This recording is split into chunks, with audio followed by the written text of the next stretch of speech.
বেলেডাঙ্গায় হবে বাবরি মসজিদ। ভরতপুরে তৃণমূল বিধায়ক হুমায়ুন কবিরের এই ঘোষণা 24 ঘন্টার মধ্যেই এবার পাল্টা ঘোষণা বঙ্গীয় হিন্দু সেনার। মুর্শিদাবাদের প্রতি বিধানসভায় রাম মন্দির গড়ার কথা জানালেন বঙ্গীয় হিন্দু সেনার সভাপতি অম্বিকানন্দ মহারাজ। আর এই মন্দির নির্মাণে দলমত নির্বিশেষে সবাইকে এগিয়ে আসার আহ্বান জানালেন তিনি। গতকাল অর্থাৎ গত পরশু হুমায়ুন কবির বলেছিলেন আগামী 2025 সালের 6 ডিসেম্বর বেলেডাঙ্গায় বাবরি মসজিদের ভিত্তিপ্রস্তর স্থাপন করা হবে। আর মসজিদের পূর্ণাঙ্গ রূপ দিতে সময় লাগবে 3 থেকে 5 বছর। অযোধ্যায় যে মসজিদ ছিল তার চেয়েও বড় মসজিদ তৈরি করা হবে বলে তিনি মন্তব্য করেছিলেন।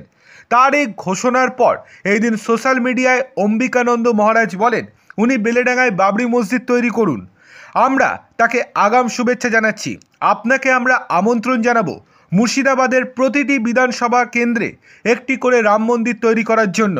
আমরা মুর্শিদাবাদের প্রতিটি কেন্দ্রে একটি করে রাম মন্দির তৈরি করব। কোথাও ছোট, কোথাও মাঝারি, কোথাও বড় রাম মন্দির তৈরি করব।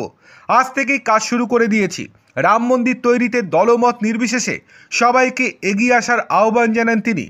অম্বিকানন্দ মহারাজের এই বক্তব্য নিয়ে বিজেপি বিধায়ক শঙ্কর ঘোষ বলেন মন্দির বা মসজিদ তার বিধিবদ্ধ নিয়ম অনুসারে হবে, কিন্তু হঠাৎ করে হুমায়ুন কবিরের এই মন্তব্য করার কারণ কি? আসলে উনি নিজেকে প্রচারের আলোতে রাখতে চান।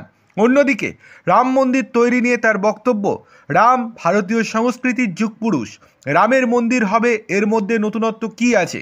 ভারতবর্ষ রামেরই ভূমি, রামের মন্দির হবে, এর মধ্যে অস্বাভাবিকত্ব কিছু দেখছি না।